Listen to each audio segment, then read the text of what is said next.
오늘 대강절 두 번째 주일에 주시는 말씀은 신약성경 마태복음 9장 9절부터 13절까지 말씀, 의사가 필요했던 사람 마태에 대해서 은혜 나누고자 합니다.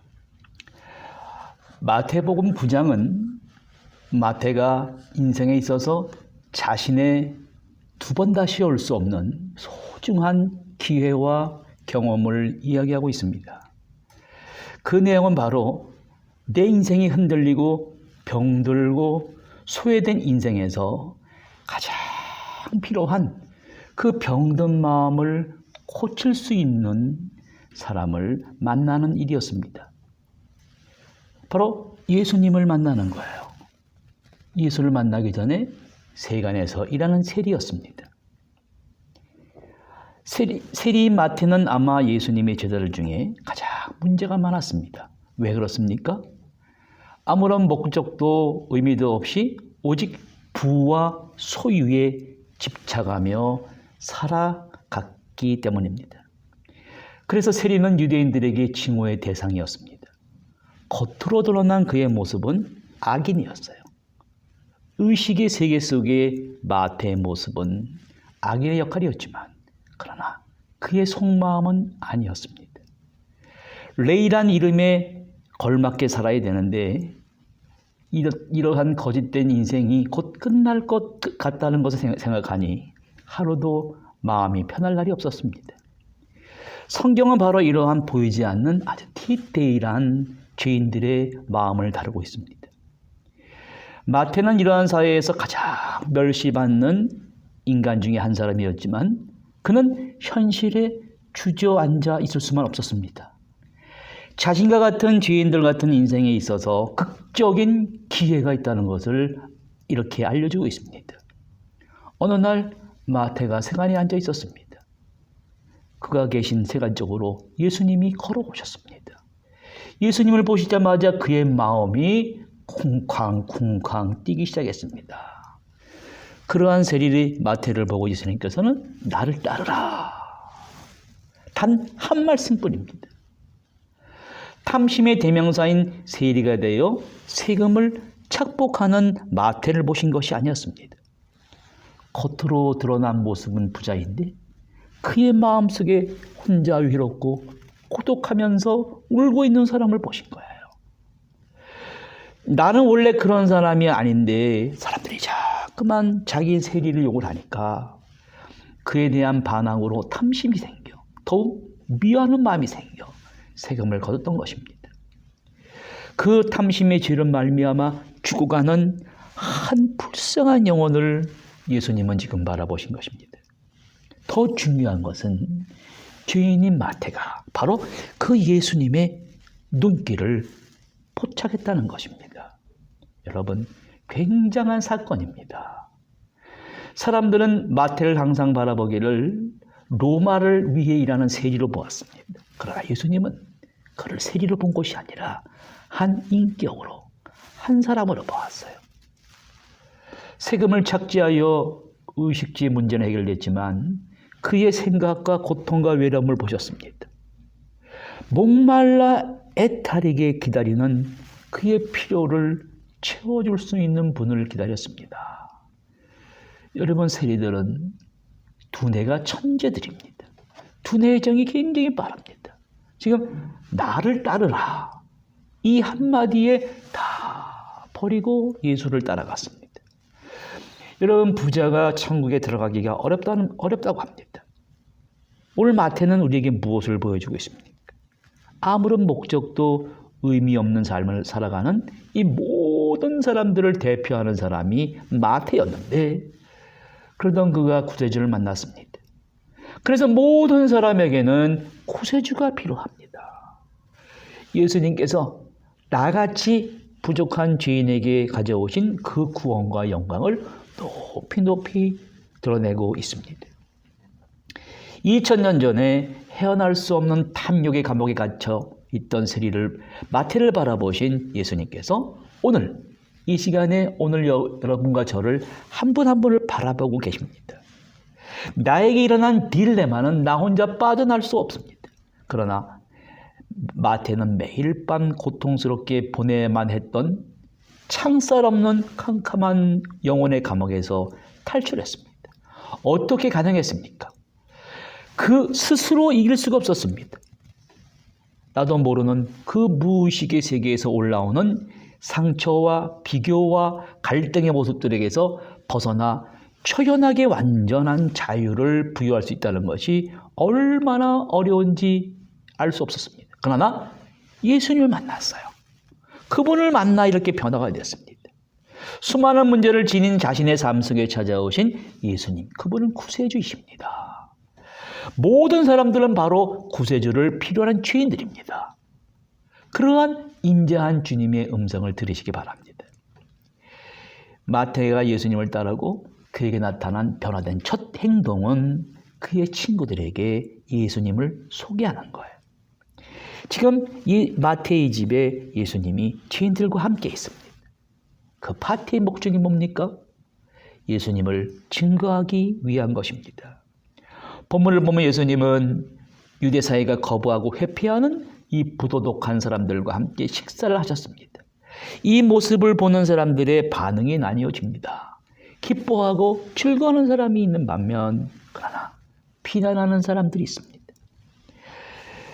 자신의 필요를 고백하지 않는 사람은 예수님께서 도울 수 없습니다.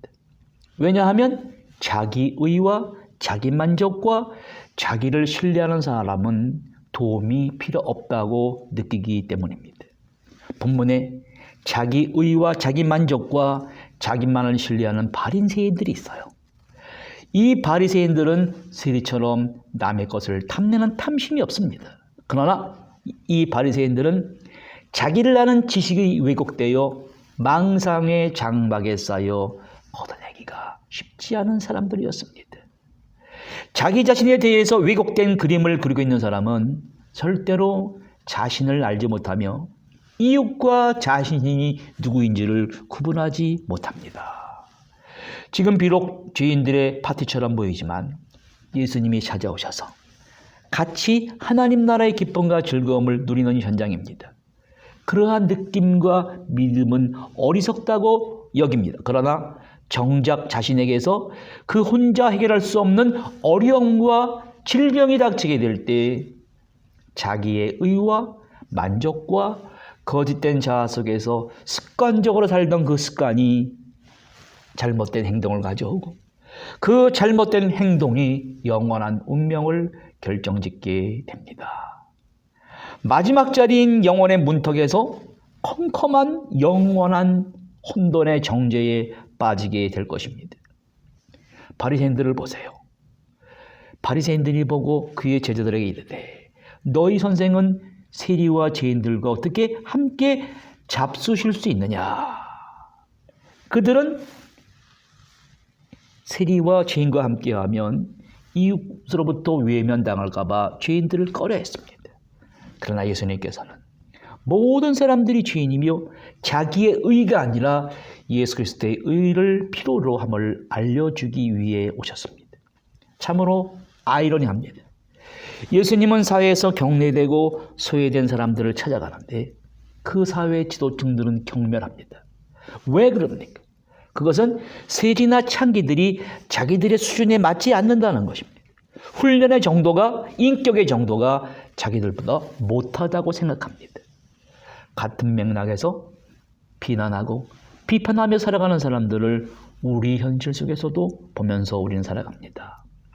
이러한 사람들은 배움의 정도와 인격의 수준의 차이와 사람의 약점과 장점은 가정으로부터 주어진 환경적인 요인과 혜택과 기회로 인해서 차이가 나는 것이에요.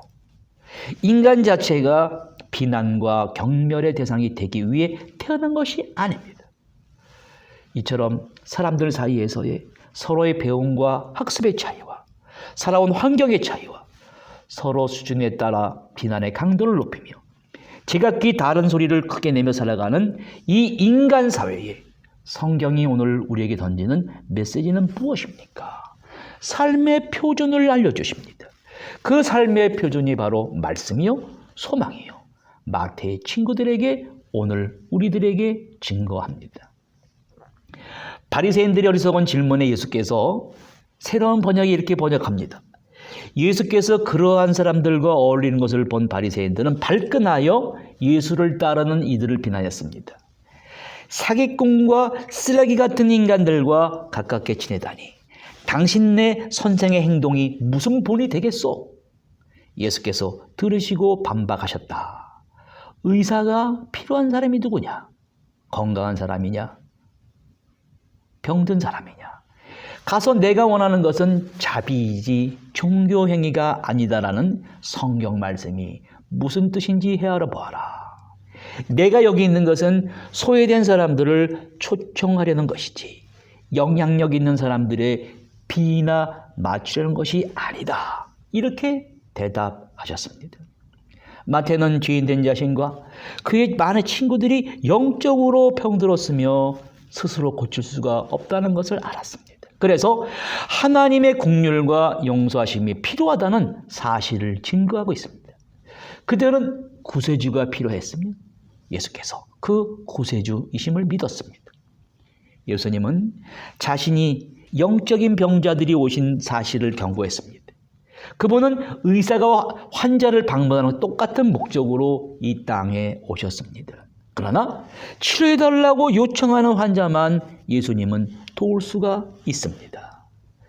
만약 죄인인 사람이 자신에게 회개가 필요한 것을 알지 못한다면 예수님은 그를 도울 수 없어요. 반면에 만약에 자신이 죄인인 것을 알고 변화받기를 원한다면 예수님은 그를 회개에 이르도록 인도할 것입니다. 여러분, 성경이 말하는 것이 있습니다. 죄가 무엇입니까? 무서운 영적인 병입니다. 로마서 3장 23절에 모든 사람이 죄를 범하였음에 하나님의 영광에 이르지 못했다는 거예요. 그래서 모든 사람이 영적인 병자이며 영혼의 의사의 치료를 필요로 한다는 것입니다. 그대로 방치하면 치명적이 됩니다. 치명적인 병을 가지고 있으면서 치유가 가능한데 치료의 방법을 찾지 않는다면 얼마나 어리석은 일입니까?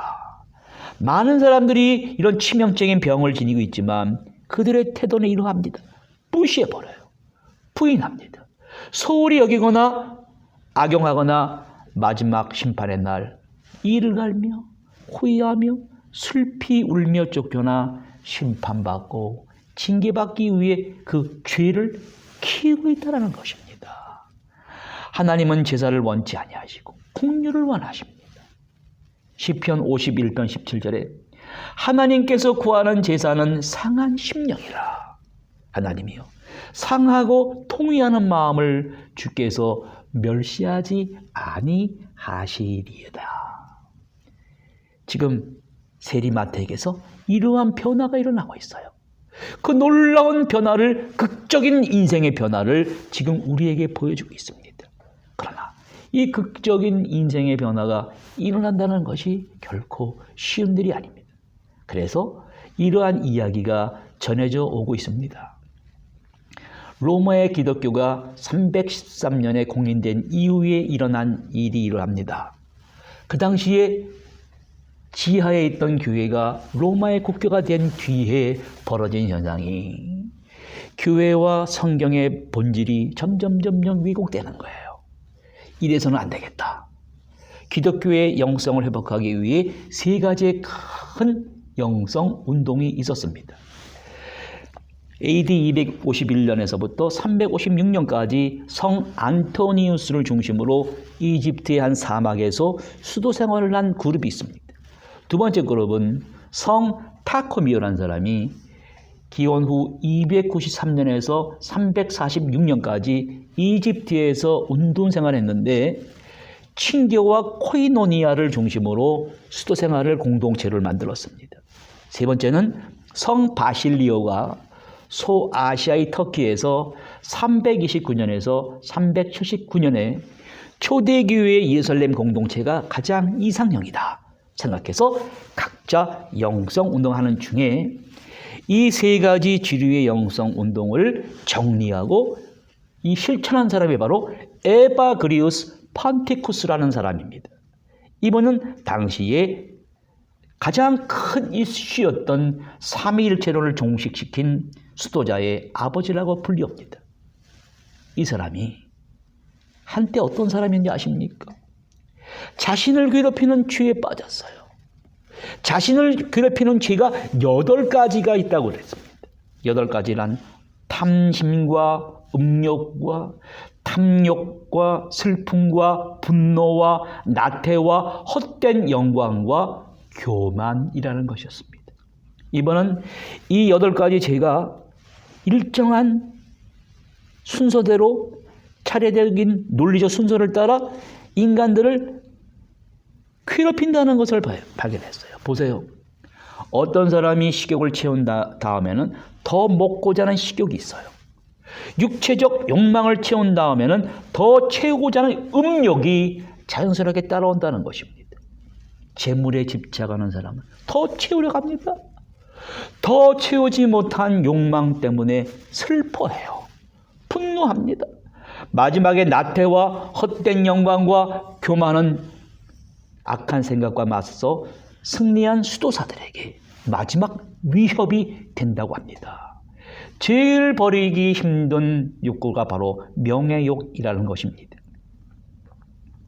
에바그리스 폰티쿠스는 이 8가지 죄에서 벗어날 수 있는 과정을 말합니다. 먼저 플락티케라고 불리는 과정인데, 이 수행은 이 인간의 마음에 남아있는 불순한 욕망과 감정들을 정화하는데 투쟁하는 거예요. 투쟁하는 수행을 해야 된다는 것입니다. 이것이 바로 플락티케라는 것인데, 완성하는 방법은 참된 믿음을 가지고 하나님에 대한 두려움을 가지고 절제와 인내의 경험이 바로 플락티케의 수행을 이룰 수 있답니다. 그 다음 과정은 그노스티케라는 것입니다. 이건 조금 수준 높은 과정인데, 관상과 인식이라는 것입니다. 이 과정은 사람의 생각과 두뇌세포와 이성에 쌓인 무지를 걷어내는 참된 지식의 지혜에 도달하는 영적 투쟁입니다. 이 과정은 독도 혹은 깨달음이라고 합니다. 바로 이 과정에서 제일 상대하기 어려운 적은 바로 자기 자신의 거짓된 자아라는 거예요. 스스로 욕망을 버리고 자기를 이기는 것은 만만한 일이 아닙니다. 에바그리우스의 가르침에 따르면 참된 성도란 프락티케를 완성하는 목표에 도달한 다음에 비로소 그노스티케로 나아가 마지막 자기를 부인하고 이기는 사람이요, 그 사람만이 영생에 이르는 길이라고 했습니다. 에바그리우스 폰티쿠스가 말한 8가지 죄에 흠뻑 빠졌다가 나온 사람이 바로 마태였습니다. 마태는 세리가 되어 탐심과 음욕과 탐욕과 슬퍼하며 분노하며 나태와 헛된 영광과 교만에 사로잡혀 있었습니다. 이 8가지 죄가 자기를 일정하게 괴롭힌다는 걸 알았습니다. 이 8가지 인간의 죄를 버리고 자신의 뇌세포에서, 생각의 세포에서 이성에 쌓인 무지까지 걷어내고 마지막에 자신의 거짓된 자아와 싸워 이기고 예수님의 제자가 되었습니다. 주님께서 오늘 바로 영생 얻는 자의 본이 되는 길을 제시한 사람의 모습을 이렇게 보여줍니다. 12절에 건강한 자에게는 의사가 쓸데없고 병든 자의 계라야 쓸데있느니라. 주님은 우리의 영혼이 8가지 죄에 의해 병들어 있는 죄인들에게 필요한 영혼의 의사이십니다. 너희는 가서 내가 궁리를 원하고 제사를 원치 아니하노라 하신 뜻이 무엇인지 배우라. 나는 의인을 부르러 온 것이 아니라 죄인을 부르러 왔노라. 마태와 에바그리우스 폰티쿠스와 같이 이 부르심에 응답하시고 고백하시는 대강절기가 되시기를 간절히 바랍니다.